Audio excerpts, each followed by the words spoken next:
নমস্কার বন্ধুরা, আমি রূপম। আজ তোমাদের জন্য আরও একটা নতুন গল্প নিয়ে চলে এসেছি। গল্পের নাম গুয়াবাড়ির শয়তান। তো গল্পটা শুরু করছি, শুনতে থাকো। রাত নামলে গাঁয়ের লোকজন গুয়াবাড়ির রাস্তা মারাতো না। গুয়াবাড়ি 100 বছরের পুরনো জমিদার বাড়ি, যেখানে নাকি রাতের বেলা লালচে আলো জ্বলে, শেকল টেনে আনার শব্দ হয়, আর মাঝে মাঝে শোনা যায় চাপা হাসি। এই গুয়াবাড়ির কাহিনী বহু পুরনো। জমিদার হরিহর রায় ছিলেন নিষ্ঠুর মানুষ। সিন্দুক ভর্তি ধন সম্পদ, দাসদাসীদের ওপর অত্যাচার, সবকিছু ছিল তার জীবনের অংশ। কিন্তু একদিন এক দাসী, রমণী, তার শয়তানি সইতে না পেরে অভিশাপ দিয়ে আত্মহত্যা করে। সেই রাতেই শুরু হয় ভয়ঙ্কর ঘটনা। নতুন অতিথি, পুরনো আতঙ্ক। শহর থেকে রঞ্জয় নামের এক যুবক গ্রামে আসে। সে ভূতের ভয় মানে না। গুয়াবাড়ির কাহিনী শুনে সে হাসতে হাসতে বলে, ভূত টুত কিছুই নেই।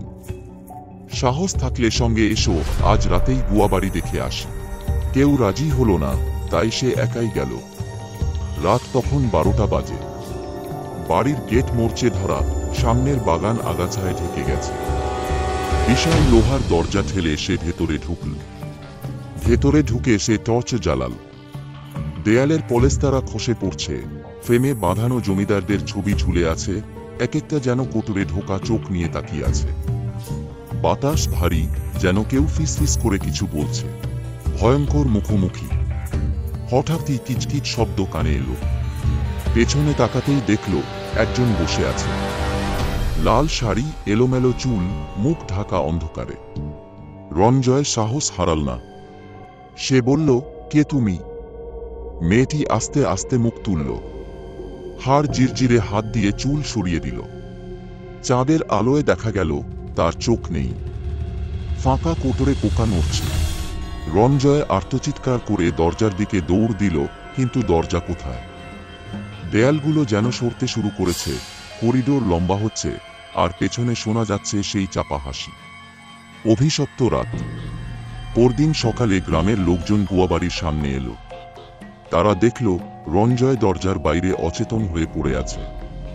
মুখ তার সাদা, ঠোঁট কাঁপছে, আর শুধু একটা কথাই বিড়বিড় করছে, ওরা এখনো আছে। গুয়াবাড়ির শয়তান এখনো বেঁচে আছে। সেই ঘটনার পর থেকে কেউ আর গুয়াবাড়ির ধারে কাছেও যায় না। কিন্তু গভীর রাতে যদি কানে আসে শেকল টানা শব্দ, যদি বাতাসে কারো নিঃশ্বাসের গরম পরশ লাগে, তাহলে বুঝতে হবে গুয়াবাড়ির শয়তান এখনো জেগে আছে। বন্ধুরা, গল্পটা কেমন লাগলো অবশ্যই কমেন্টে জানাবে। যদি ভালো লাগে তবে ভিডিওটিতে একটি লাইক করবে, যাতে তোমাদের জন্য এরকম আরও নতুন নতুন গল্প নিয়ে আসার জন্য উৎসাহ পাই। আজকের মতো এখানেই শেষ করছি। পরের দিন ঠিক সন্ধে 7টায় দেখা হচ্ছে একটা নতুন গল্পের সাথে।